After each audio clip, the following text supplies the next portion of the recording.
Canal Supercrack Estrella presenta Nibiru.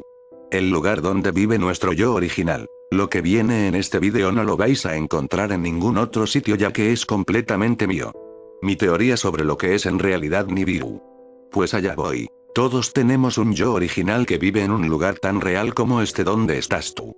Este mundo sería Nibiru. Todos somos como la copia hecha del negativo de una foto original e única, como el reflejo de un espejo enfrentado con otro, todos somos la copia del negativo de uno que es original. A esto se le llama mundos paralelos. Todo es positivo y negativo, el yin y el yang. Pero ¿dónde está el verdadero yo de nosotros mismos, nuestro gemelo original? Pues en una tierra gemela de nuestra tierra, la contratierra, o la antitierra, allí es donde vive nuestro verdadero yo, el primero de todos nuestros otros yo. Esta antitierra es Nibiru. Allí vive el verdadero ser de nosotros, el original. Pues nosotros solo seríamos la copia de él, millones de copias viviendo vidas diferentes. Clones nuestros.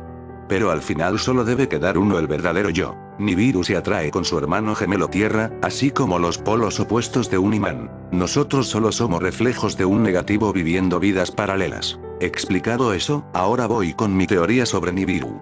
Imaginaos que en estos momentos Nibiru, que es en cierto modo la madre de todos nosotros, va en busca de lo que le pertenece. Todas las copias de los ios originales han ido acumulando experiencias vitales durante muchas generaciones, miles de años. O sea que en otras vidas paralelas nuestros clones han vivido las experiencias muy distintas a las que vivimos aquí nosotros. Entenderéis que hay millones de posibilidades. Lo que están haciendo o lo que estamos haciendo en realidad es acumular experiencia para nuestro yo original, el que está aguardando en Nibiru. Para que lo entendáis mejor, pasa lo mismo que en los videojuegos de rol, tipo Final Fantasy, donde los personajes deben acumular puntos de experiencia y habilidad para avanzar. Y ahora ha llegado el momento de la verdad. Yo lo llamaría la gran recolecta. O la gran cosecha, si os gusta más. Nibiru viaja por todos los mundos clones o paralelos al nuestro y recoge lo que ha sembrado. Las experiencias de miles y miles de clones se depositan en el recipiente original, en el yo verdadero e único. Y cuando la recolecta se acaba emerge por fin el ser verdadero, el yo de verdad. Por cierto, ya que las copias, o sea nosotros, procedemos de la misma raíz, estamos de alguna manera conectados entre nosotros. De allí las experiencias de déjà vu, de sensación de estar en un sueño, de desdoblamiento, de viajes astrales.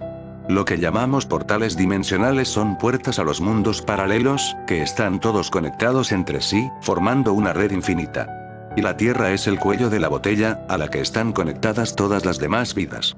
Y Nibiru en estos momentos está preparada para beber de esta botella, terminar la gran recolecta. Porque claro, es mucho más fácil beber todo a través de una que de miles de millones de botellas. ¿Habéis entendido mi teoría?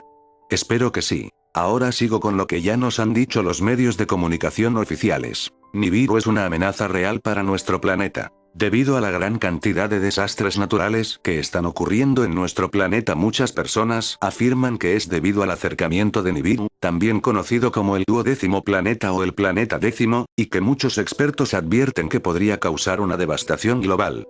Según las teorías conspiratorias, los astrónomos y los científicos están realizando un seguimiento de Nibiru, aunque esta información se mantiene oculta al público como parte de una conspiración mundial.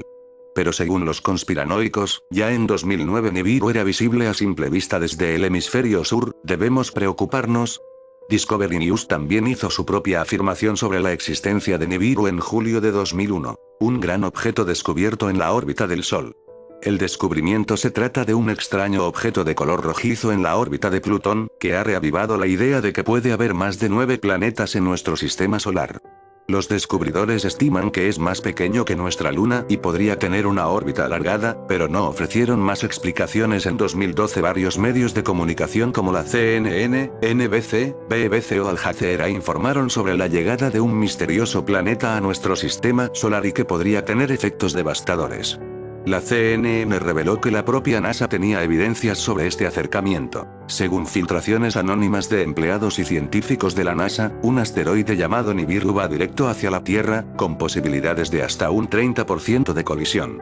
Es comprensible que la NASA se mantenga en silencio por el momento para no incitar al pánico, y obtener todos los datos antes de hacer un comunicado oficial. Incluso muchos expertos afirman que el Vaticano está siguiendo la posición de Nibiru.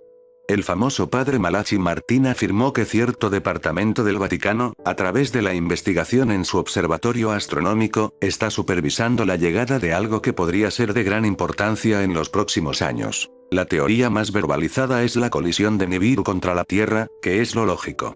Cuando dos cuerpos celestes se acercan, inevitablemente se chocan. Pero yo creo que es equivocada.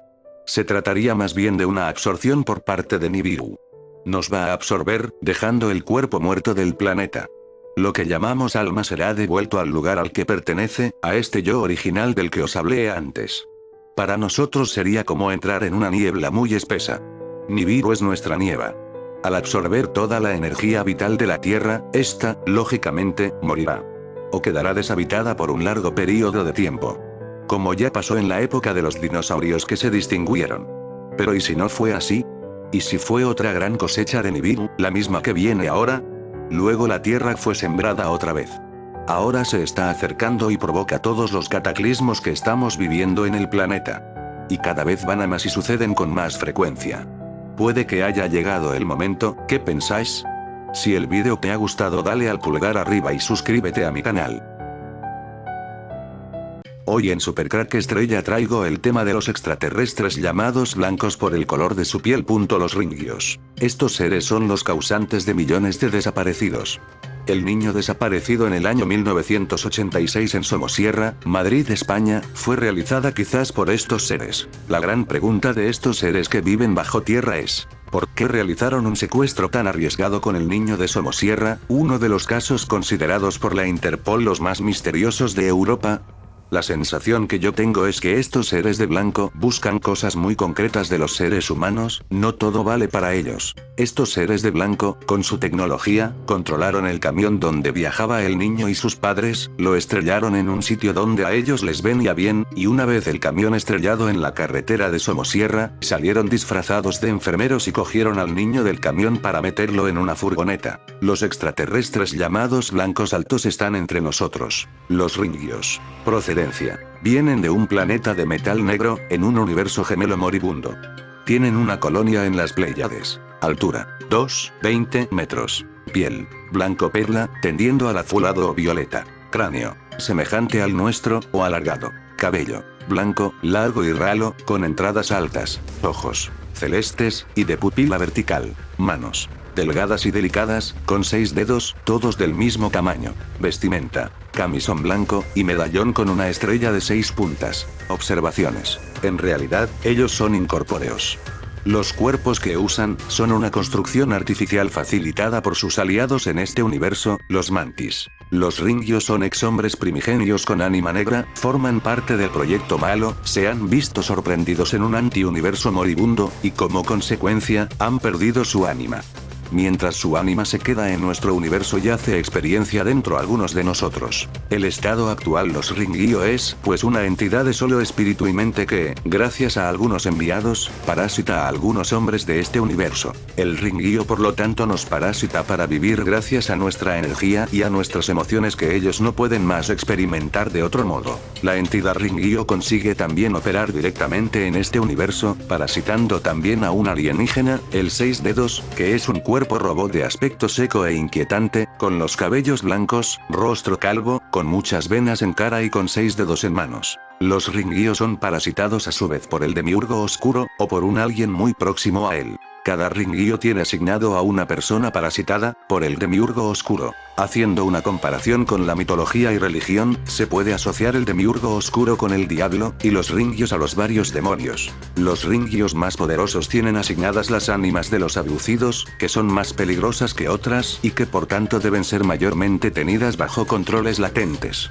El parasitaje ocurre mediante muchos hilos etéreos visualizados de color negro acoplados a nuestro cuerpo, típicamente en la zona de columna vertebral, y la liberación del parasitaje ocurre en hipnosis o simulación mental, eliminando los enganches y desmantelando los hilos etéreos. Las características de las personas parasitadas por ringio son: alteración del humor y depresión, tendencia a adoptar acciones lascivas en su contra y también hacia los demás, Perversión sexual. Impresionante el parecido a los seres que salen en la película de Matrix. Universo y planeta. La entidad que ocupa, en realidad pilota telepáticamente, al Seidita, que funciona a modo de contenedor, es un ser incorpóreo que habita un universo moribundo, o en contracción, a diferencia del nuestro que se encuentra en expansión.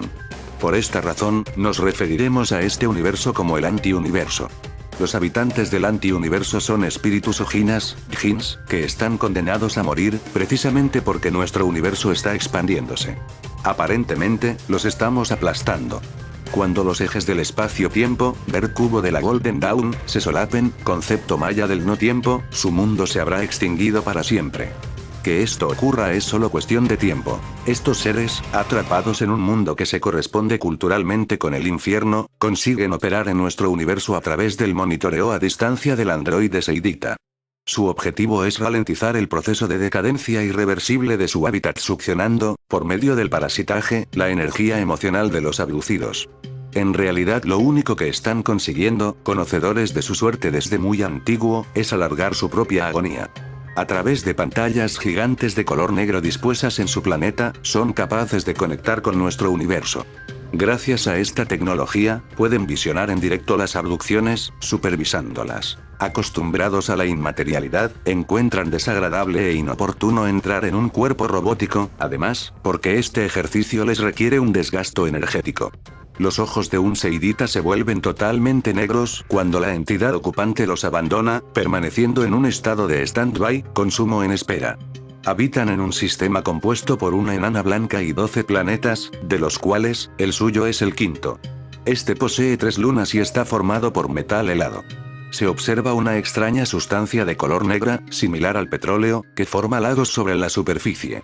Viven en una sociedad asfixiante bajo la autoridad tiránica de un jefe supremo elegido por consejo tras su muerte. Este ser encarna el arquetipo colectivo de Satán. En nuestro universo, tienen una base en el cúmulo estelar de las Pléyades.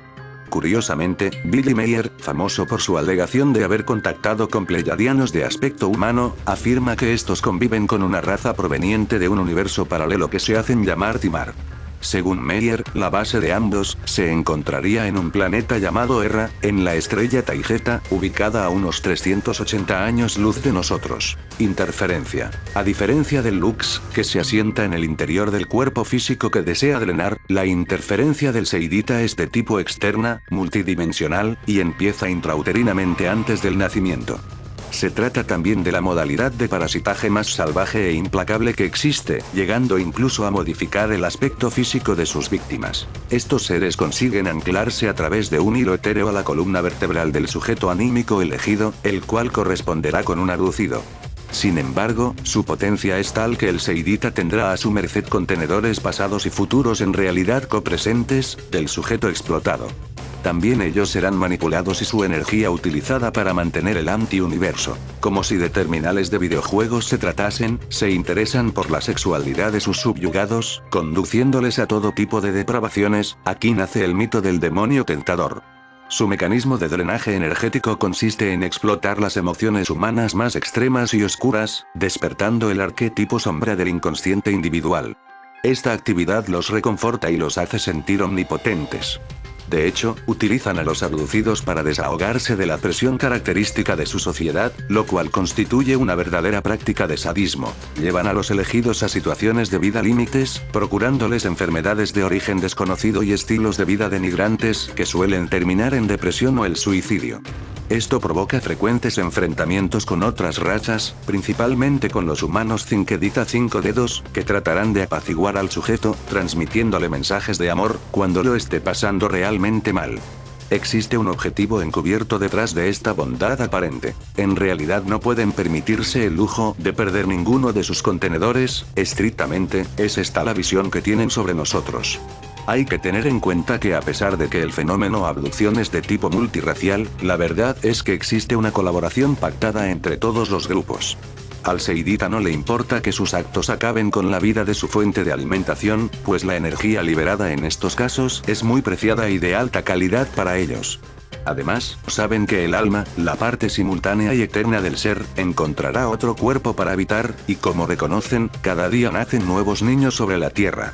En opinión de Federico Bellini, la psiquiatría fue inventada para segmentar y narcotizar a posibles sujetos bajo influencia seidita, a la vez que patologizar académicamente o regular sus múltiples estados y manifestaciones. Por otra parte, los manicomios habrían surgido para albergar y funcionar como verdaderas instituciones de reclusión en pro de un supuesto tratamiento que nunca irá más allá de la sedación. Referencias bíblicas. En el primer libro de Crónicas, en la Biblia, encontramos este curioso pasaje que menciona un gigante de 6 dedos. Volvió a haber guerra en Gat, donde había un hombre de gran estatura, el cual tenía 6 dedos en pies y manos, 24 en total, y era descendiente de los gigantes.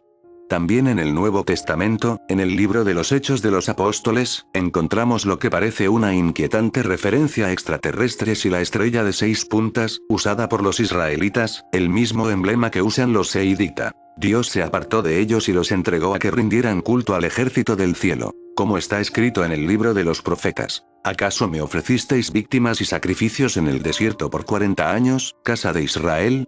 Antes bien, llevasteis el tabernáculo de Moloch y la estrella de vuestro dios Renfán, Hechos 7, 42, 43.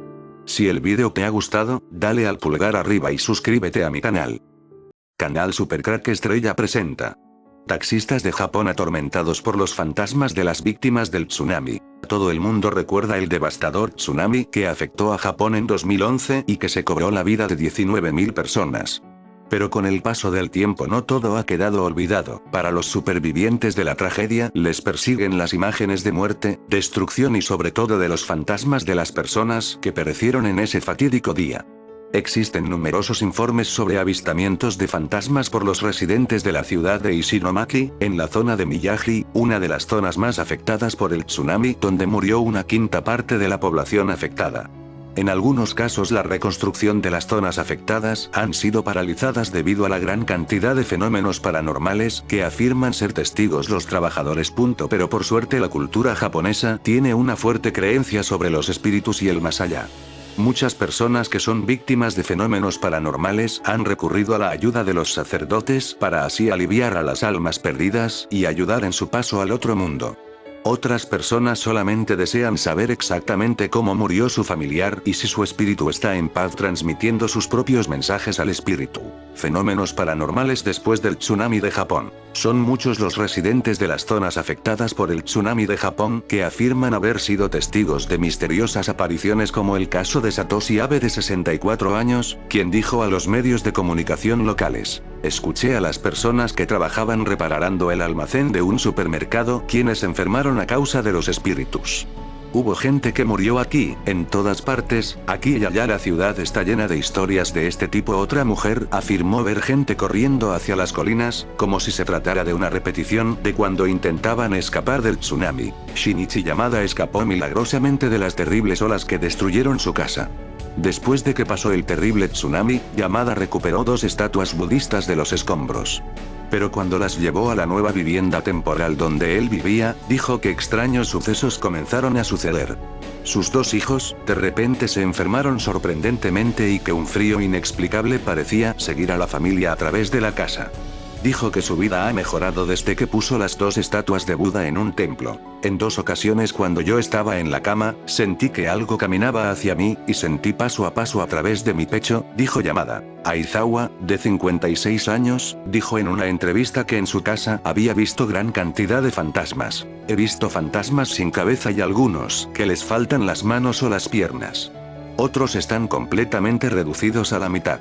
Las personas fueron muertas de maneras diferentes durante el desastre y muchas de ellas se han quedado en el limbo.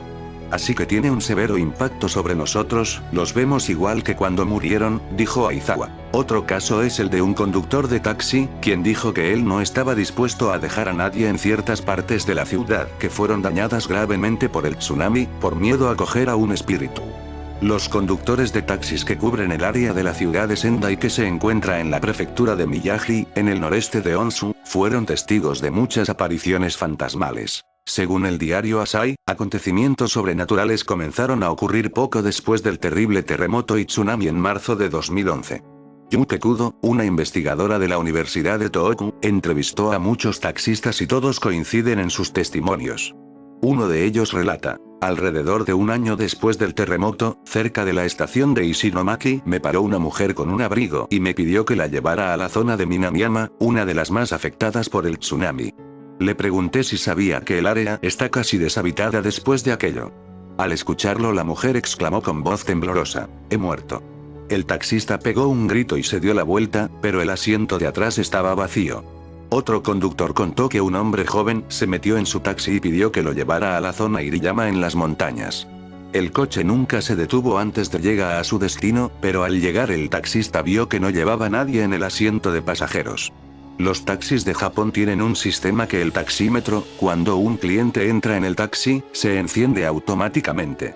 En el caso de los taxistas les tocó pagar la carrera de su bolsillo. Si el vídeo te ha gustado, dale al pulgar arriba y suscríbete a mi canal.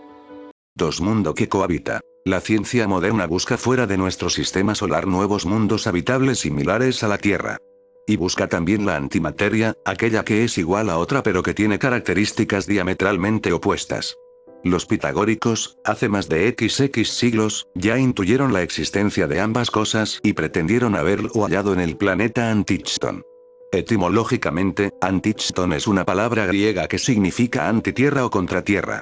El planeta Antichthon, cuya órbita sería diametralmente opuesta a la de la Tierra, siendo por ello invisible desde aquí, fue propuesto por Filolao de Crotona, discípulo de Pitágoras, en el SV a.C., pero fue rechazado de plano por Aristóteles, cuya cosmología prevalecería incuestionada hasta el Renacimiento europeo. Antichthon no parece tener cabida en nuestro viejo modelo de sistema solar, por más que Venus haya sido considerado a veces como un hermano gemelo de la Tierra.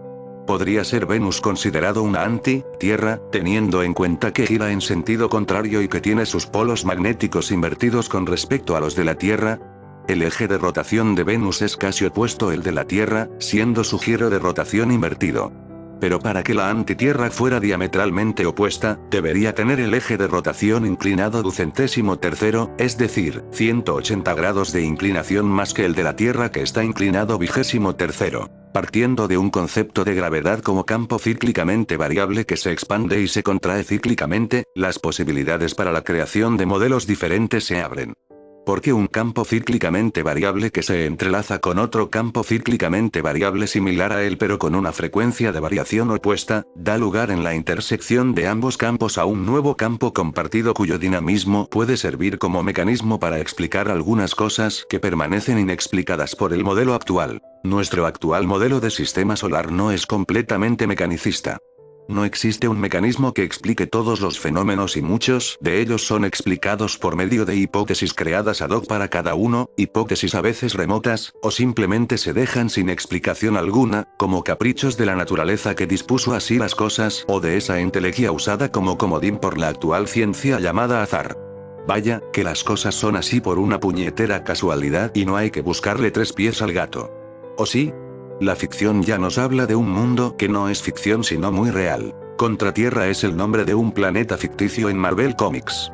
Ha habido 4 versiones del planeta hipotético conocido como Counter Tierra, cada uno de ellos casi un duplicado de la Tierra. La discreción de este mundo es lo que yo llamo en mis teorías, que es el famoso planeta Nibiru. La discreción de Marvel Comics es exacta con lo que los científicos están buscando con el CERN, el antimundo llamado también Contratierra. Esta es la discreción del cómics, es muy parecido a lo que es real y nos ocultan. La Contratierra fue creada por el Alto Evolucionador en una época en que, tras evolucionar a la forma que tendría el hombre en 1.000.000 de siglos, se consideraba a sí mismo un dios.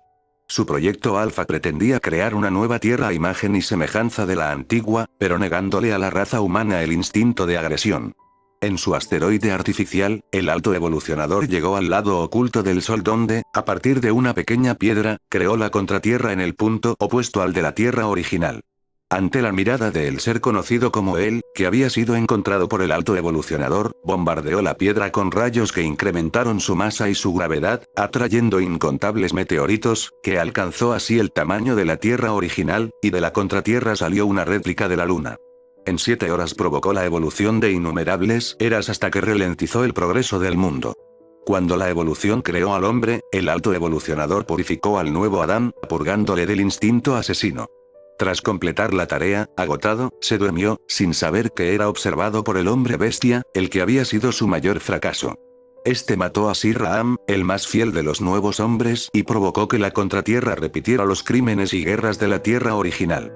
En ese momento, el Alto Evolucionador despertó y se enfrentó al Hombre Bestia, que huyó a la Contratierra antes de que él pudiera atacarle.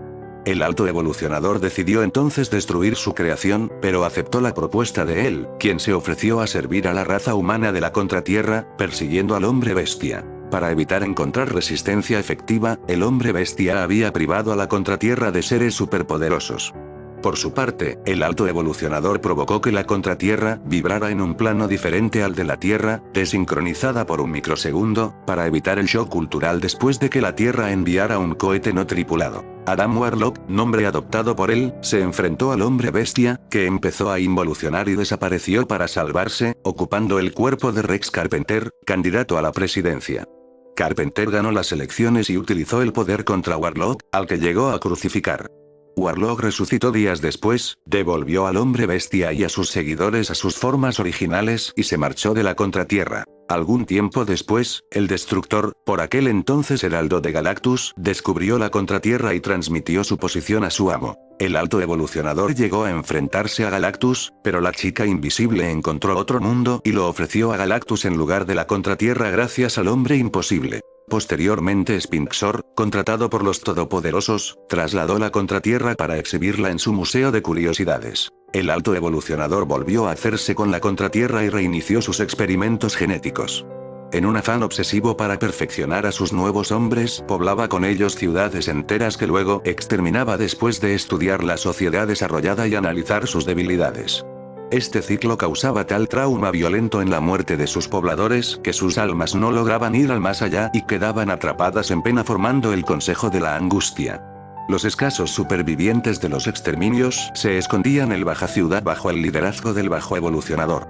La Bruja Escarlata y Mercurio llegaron a la Contratierra con la esperanza de encontrar respuestas a su origen, ya que hacía poco tiempo que el Alto Evolucionador había puesto en duda que Magneto fuera su padre. Los dos hermanos fueron capturados por el Bajo Evolucionador. Poco después la División Unidad de los Vengadores viajó en busca de la Bruja Escarlata.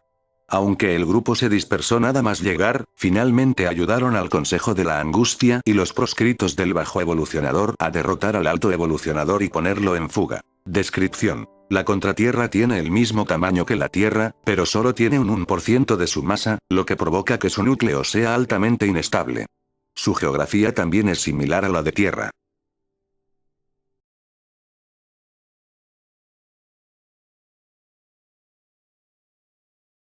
Nadie lo cuenta, pero el mar muere y todo por culpa del agua radiactiva que vierten desde Fukushima. Hace poco pasó lo de Chile, cientos de calamares gigantes muertes. Puedes ver mi video, no tiene ni 4 días. Y mira esta noticia de hoy. Agua contaminada de Fukushima va al mar. El gobierno de Japón expresó su preocupación por el vertido al océano de agua contaminada de la central nuclear de Fukushima. Un responsable del Ministerio de Industria admitió ayer que un nuevo escape de agua radiactiva hacia el Océano Pacífico había sido descubierto recientemente en esta central, ubicada a 220 kilómetros al noreste de Tokio. Según nuestras estimaciones, aproximadamente 300 toneladas de agua escapan todos los días. Sin embargo, no es seguro que el agua sea altamente radiactiva. Nosotros pensamos que este escape dura desde hace 2 años, precisó esa fuente a la agencia AFP. Estabilizar la central de Fukushima es nuestro desafío.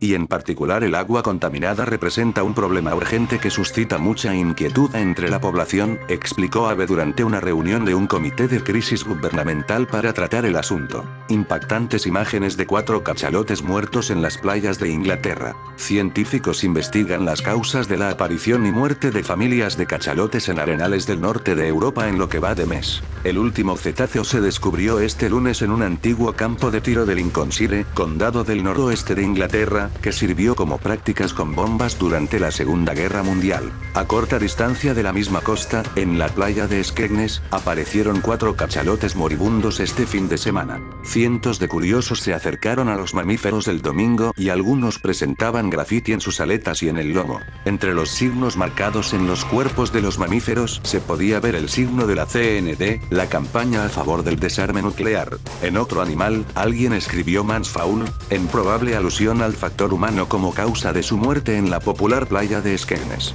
Los expertos advierten de que se trata del mayor estancamiento de esta variante de ballena en la costa inglesa desde que comenzaron los registros en 1913. Científicos británicos investigan además si este grupo de cachalotes tiene alguna conexión con otras 12 especies que han aparecido en la isla holandesa de Texel y las islas alemanas de Wangerooge y el Goland desde el pasado 11 de enero. Es un incidente muy inusual que lleva a cuestionar en primer lugar por qué estaban en el Mar del Norte, señaló al diario The Guardian Rob Deaville, gestor del programa de investigación sobre varamientos de cetáceos en Reino Unido, financiado por el Ministerio de Medio Ambiente y Asuntos Rurales. Los cachalotes necesitan aguas más profundas que las del Mar del Norte y es posible que se desviaran de su ruta habitual en busca de comida antes de encallar en la arena. Las autoridades advierten al público del peligro que conlleva acercarse al animal descubierto ese lunes en el abandonado campo de prácticas militares del condado de Lincolnshire, la Biblia de las Américas. Y el mar entregó los muertos que estaban en él, y la muerte y el Hades entregaron a los muertos que estaban en ellos. Y fueron juzgados, cada uno según sus obras. Apocalipsis 16:3. El segundo ángel derramó su copa en el mar, y se convirtió en sangre como de muerto. Y murió todo ser viviente que había en el mar.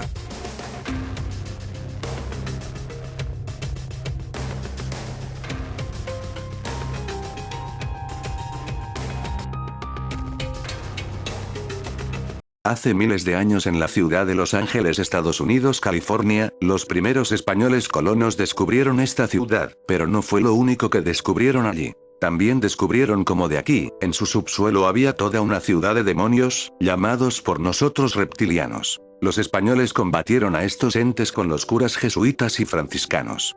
Los jesuitas fueron creados como un ejército para combatir a estos demonios de América. La película Evangeline Cazador de Almas lo explica muy bien en la introducción de la película que habla con voz de off. Las películas es el elemento de los Illuminatis para contar muchos de los secretos ocultos a la humanidad. Este es el enunciado de la película que nos habla de estos demonios en la ciudad de Los Ángeles. Dice así: dicen que esta no es una tierra joven.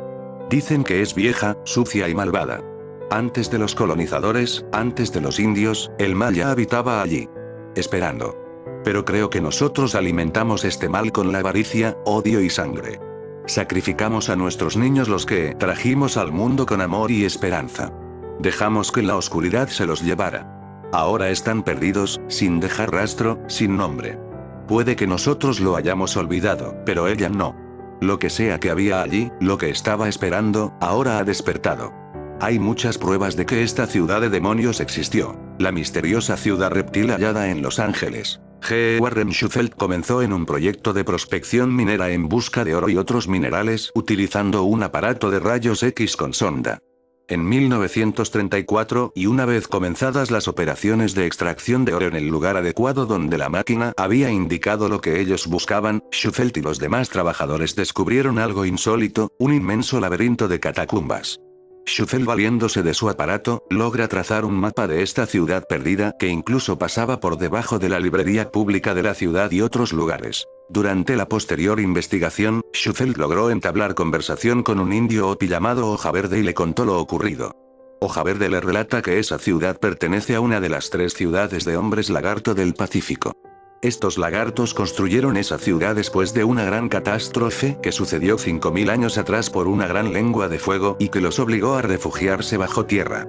Según Hoja Verde, estos seres eran mucho más altos, fuertes e inteligentes que los humanos, y tenían una especie de productos químicos capaces de derretir la piedra y así poder crear aquellos extensos túneles. Durante la Edad de Oro de los piratas y cazadores de tesoros, en el año de 1800, se convirtieron los mapas en un método precioso y significativo para señalar exactamente la ubicación de cosas escondidas, enterradas y sumergidas, como artefactos valiosos y gran cantidad de magníficas proporciones de oro y joyas. El 29 de enero de 1934, una semejanza perfecta de la película de Hollywood Indiana Jones y el Tesoro Nacional ha salido a la superficie junto con la leyenda de una temible criatura que se dice que habita la Tierra dentro de una ciudad subterránea escondida en el centro de Los Ángeles. Las preocupaciones por la Tierra y la espeleología nunca dejaron a Shufelt perforar un agujero de 350 pies en la Tierra de Fort, en Murrill, donde se cree existe una sala del tesoro.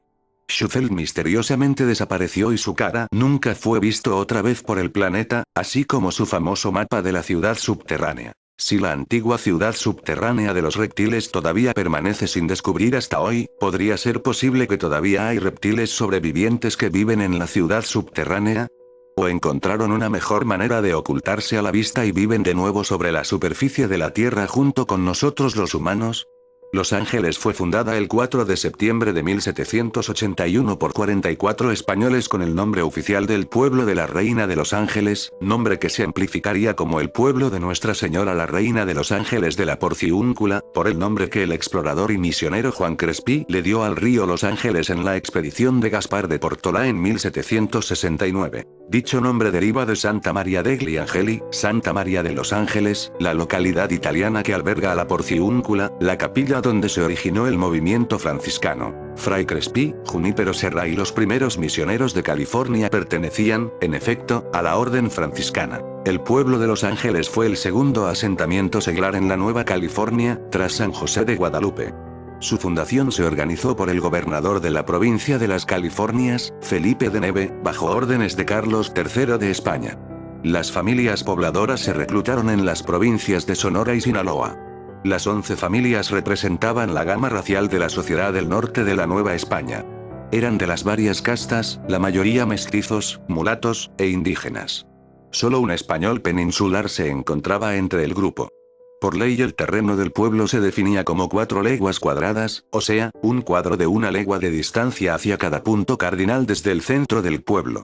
Las calles, en cambio, se trazaron en una dirección noreste a sureste y noroeste a sureste, una dirección que aún se conserva en el centro de Los Ángeles. Los antiguos límites del pueblo al oeste y este también se marcan todavía por las calles Over e Indiana. La misión de San Gabriel en 1826 en Los Ángeles. Observa el nombre de la misión y su significado, la misión de San Gabriel en 1826 en Los Ángeles. Fortitudo Dei, fortaleza de Dios, uno de los 3 arcángeles mencionados en la Biblia. Es el ángel de la encarnación y del consuelo, y en la tradición cristiana Gabriel es siempre el ángel de la misericordia. ¿Por qué llamar a la misión San Gabriel, que quiere decir fortaleza de Dios? Porque era eso, una fortaleza de Dios para contener a los demonios con los franciscanos. Una primera barrera. Se dice que el arcángel Gabriel tocará la trompeta el día del juicio final para despertar las almas que estén dormidas.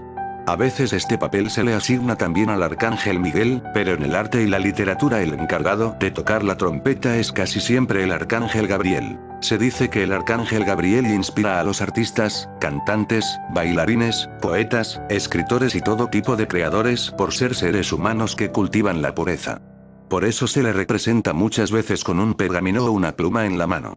El arcángel Gabriel les imparte la habilidad para la comunicación. Esta referencia del arcángel Gabriel es muy curiosa ya que Los Ángeles es la meca de Hollywood, tendrá algo que ver demonios y artistas. Si el vídeo te ha gustado dale al pulgar arriba y suscríbete a mi canal.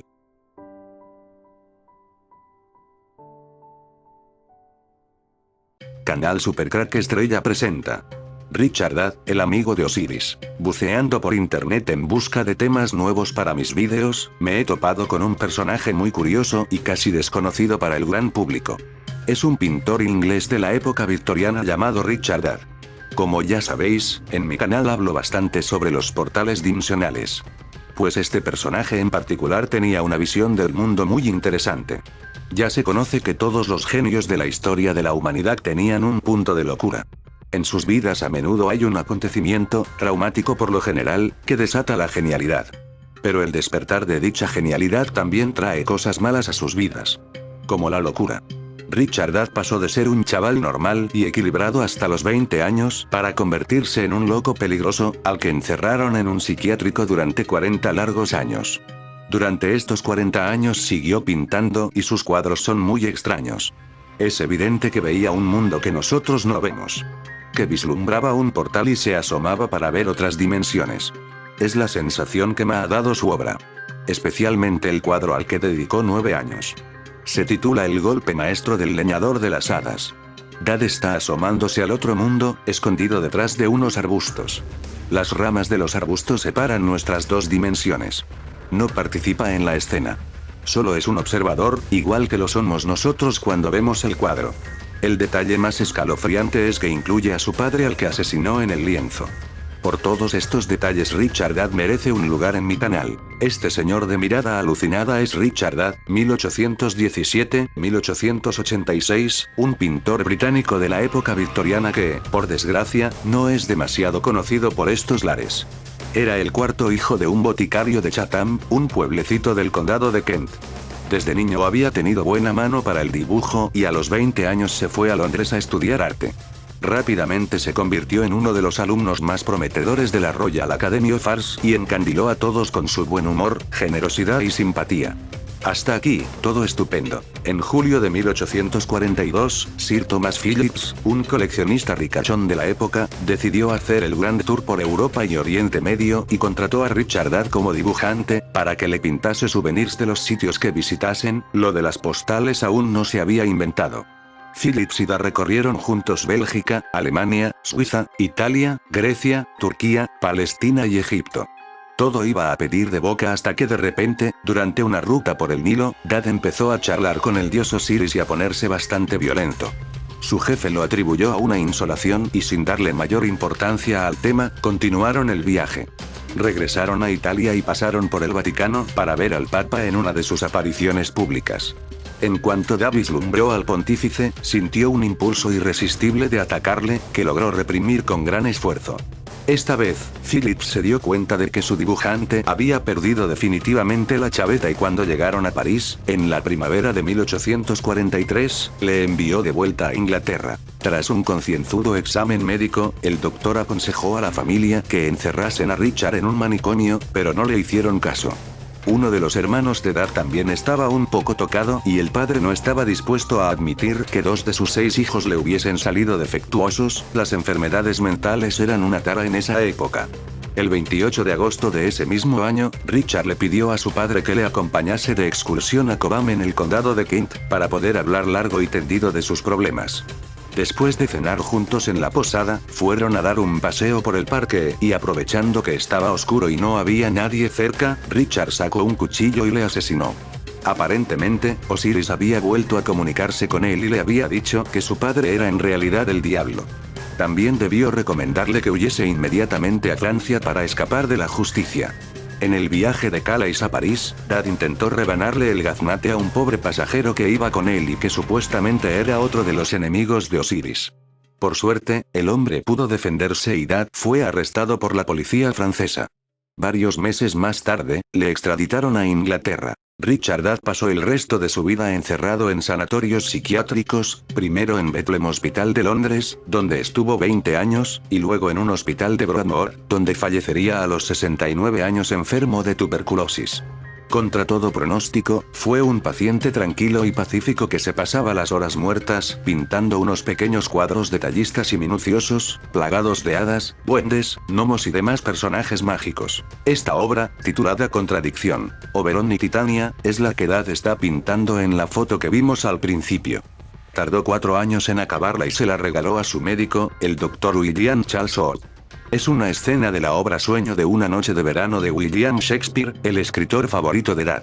En ella, aparecen Oberon y Titania, los reyes de las hadas, discutiendo por un chico indio que se esconde tras las faldas de ella. Las dos figuras de la derecha podrían ser Teseo e Hipólita, los amantes griegos de la obra, y el que está al lado de Oberon es su criado Puck. El resto del cuadro está completamente abarrotado de personajes mágicos diminutos camuflados entre la vegetación. Tendréis que ampliar la imagen para verlos. Realmente, Dad sabía cómo aprovechar un lienzo. Su gran obra maestra es The Firefighters Masterstroke, el golpe maestro del leñador de las hadas. A pesar de que es un cuadro bastante pequeño, 54 x 39 centímetros, Dad estuvo 9 años seguidos trabajando en él y aún así, dejó sin pintar una parte del suelo. Una vez que lo dio por terminado, escribió un largo poema para explicarlo. Elimination of a Picture and its Subject, Calle de Feyers Masterstroke, 1865.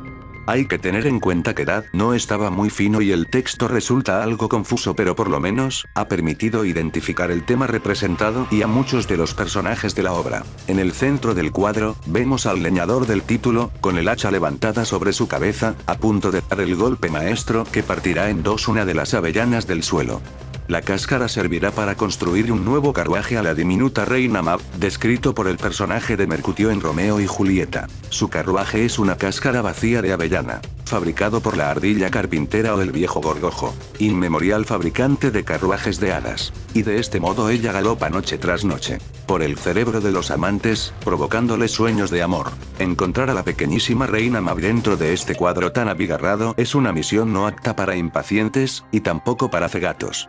No os molestéis en ampliar la imagen de arriba para buscarla porque es prácticamente imposible verla, a menos que sepas de antemano dónde está. En el centro de la composición, justo encima del leñador, está sentado el patriarca, así es como le llama Dad, un anciano de barbas blancas con un tocado sospechosamente parecido al del Papa. No creo que fuese casualidad.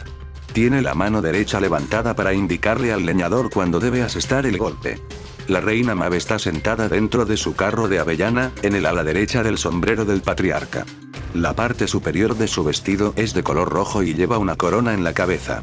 En este detalle, se la ve más o menos bien. A pesar de ser una obra muy compleja, invadida por extraños personajes fantásticos de piel grisácea, la composición es francamente buena.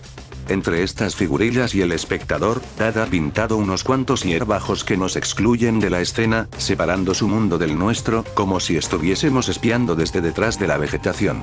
5. Explicar quién es cada uno de los personajes me llevaría demasiado tiempo, así que voy a pasarle el testigo a Freddie Mercury y a su legendario grupo Queen, que en 1974 dedicaron una canción a este cuadro de Richard Dad, The Firefighters Masterstroke. Como última curiosidad, os animo a que busquéis al boticario con su mortero, en la esquina superior derecha del cuadro, un retrato póstumo que hizo Dad de su padre. Si el vídeo te ha gustado, dale al pulgar arriba y suscríbete a mi canal.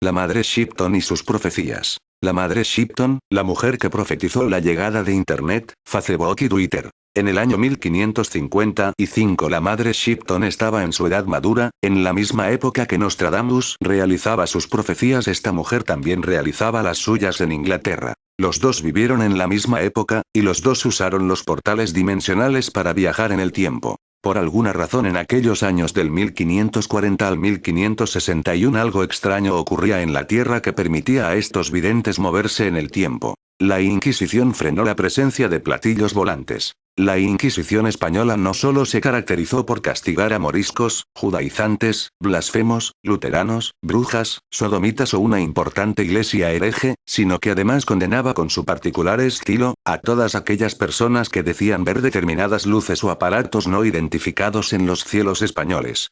Las únicas presencias permitidas por el Santo Oficio en el firmamento, eran todas aquellas visiones relacionadas con Cristo, la Virgen María, santos, ángeles celestiales y que la Iglesia pudiese controlar. Todas aquellas afirmaciones o visiones que se saliesen de lo estrictamente religioso, eran consideradas herejías o no interesaban, porque las observaciones explicativas de los testigos se les escapaban de sus dominios y poderes. Fueron muchas las personas, que por comentar lo observado en tan alta esfera, fueron requeridas por la Santa Inquisición. Un ejemplo de fenómeno presenciado por más de 19 personas, fue el que sucedió en Buendía, Cuenca, y al que la Inquisición dio carpetazo inmediatamente. Se trata de un proceso inquisitorial del año 1555, donde se recogen las afirmaciones de 19 vecinos del pueblo de Buendía, y donde afirmaban ser testigos de la aparición de una cruz luminosa en el cielo. Al ser considerado un suceso milagroso, la Inquisición interrogó a los testigos, llegando a la conclusión de que decían la verdad, pero que no había nada de milagro, sino que se trataba de algún fenómeno meteorológico, dando carpetazo al asunto. El suceso ocurrió en el mes de marzo de 1555, en el lugar llamado El Calvario, en las afueras del pueblo. Varias mujeres que se encontraban rezando delante de una cruz de madera, llamada Vera Cruz, se percataron de una luz brillante delgadita como un filo que apareció en el cielo. Esta luz fue creciendo poco a poco en intensidad y tamaño, hasta ser tan grande como la cruz a la que estaban rezando, poniéndose a su lado. También la vieron varios pastores y leñadores que llegaban a Buendía. Todos comenzaron a dar gracias a Dios por aquel milagro. La cruz se vio durante una hora, hasta que poco a poco se fue desplazando hasta ocultarse tras una nube. Un curioso fenómeno que hoy día no dudaríamos en etiquetarlo dentro del fenómeno ovni. La vidente inglesa, nacida en 1488, predijo hechos históricos y anunció la inminencia de cataclismos. La leyenda afirma que Ursula Soutale, quien sería conocida en la posteridad como la Madre Shipton, nació en julio de 1488, en pleno reinado del famoso rey Enrique VIII, en una cueva ubicada en la localidad de Knaresborough, Yorkshire, Inglaterra. En calidad de hija ilegítima fue entregada en adopción por su madre biológica a los 2 años y desde muy pequeña comenzó a manifestar los dones psíquicos de la previsión y la profecía. Pero, pese a sus habilidades paranormales y su inteligencia, debido a su condición de mujer, no recibió instrucción como otros famosos videntes contemporáneos de su tiempo, como el célebre Michel de Nostradamus, lo que no le impidió realizar una serie de profecías que se cumplirían indefectiblemente a medida que pasaba el tiempo, como la disolución de la Iglesia Católica en tiempos de Enrique VIII, la caída del cardenal Wolsey, la prematura muerte del hijo de Enrique Eduardo VI, el sangriento reinado de Bloody María I, el ascenso de la reina Isabel en el trono de Inglaterra, la llegada de la terrible plaga a Londres en 1665, la muerte triunfante cabalga a través de Londres, escribió la hermana Shipton en un verso, y el dantesco incendio del año siguiente en la misma ciudad. La derrota de la Armada Española y la llegada al trono inglés de la reina Victoria, entre otros hechos históricos. A los 24 años Ursula Soutale se casó con el carpintero Toby Shipton, del cual tomó su apellido. Sus visiones acerca del porvenir se hicieron realidad con una claridad impactante y permitieron que se convirtiera en la profeta más temida y venerada de la Inglaterra de la dinastía de los Tudor. Se dice que su nombre se mencionaba en susurros, como si su sola mención anunciara los desastres que anunciaban sus temidas profecías. Con el tiempo, Ursula Shipton, en señal de respeto, sería conocida simplemente como la Madre Shipton. Al igual que Michel de Nostradamus, para evitar la persecución por el delito de brujería, la Madre Shipton publicó sus profecías en rima y verso. En 1559 escribió una suerte de poema épico, que contenía sus profecías más famosas. La vidente fallecería en noviembre de 1561, en Clifton, Yorkshire, poco tiempo antes que Nostradamus.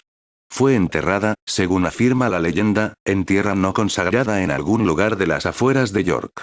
La piedra que se plantó en su tumba tenía la siguiente inscripción: aquí yace ella que nunca mintió, cuya habilidad con tanta frecuencia se ha intentado. Sus profecías todavía sobrevivirán y mantendrán su nombre vivo. Las profecías de la Madre Shipton. Las profecías de la Madre Shipton fueron publicadas en 1641, casi 80 años después de su muerte. 3 siglos más tarde, varios de sus vaticinios llamaron poderosamente la atención de los estudiosos. En estas líneas, por ejemplo, parece que la profetisa parece anticipar el nacimiento de los automóviles y el auge de algunas actuales aplicaciones de Internet como Twitter y Facebook. Los carruajes andarán sin caballos y los accidentes llenarán al mundo de dolor. Los pensamientos volarán alrededor de la Tierra en un abrir y cerrar de ojos. Qué extraño y, sin embargo, se harán realidad.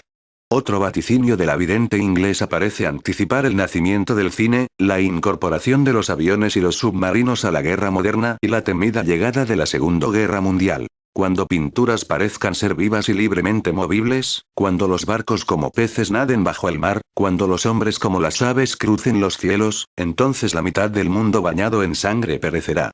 La Madre Shipton también anticipó en sus profecías el nuevo rol que jugaría la mujer en el tiempo presente, ya emancipada de su tradicional rol de esposa, madre y dueña de casa, además de referirse al auge de la convivencia entre parejas, el aumento de los divorcios y la disminución de los nacimientos y las cifras demográficas. En esos asombrosos y lejanos días, las mujeres adoptarán el deseo de vestir como hombres, y usarán pantalones y cortarán sus melenas y cabellos.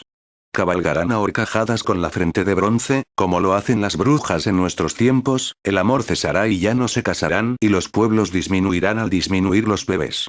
Profecías por cumplirse. Los vaticinios de la Madre Shipton, a la luz de los recientes acontecimientos mundiales, parecen tener varias connotaciones proféticas que parecen referirse a nuestro tiempo, aunque, por supuesto, esto está totalmente abierto a la interpretación, ya que algunos estiman que algunos de estos sucesos ya ocurrieron, mientras que otros especialistas afirman que estos mismos hechos están por ocurrir.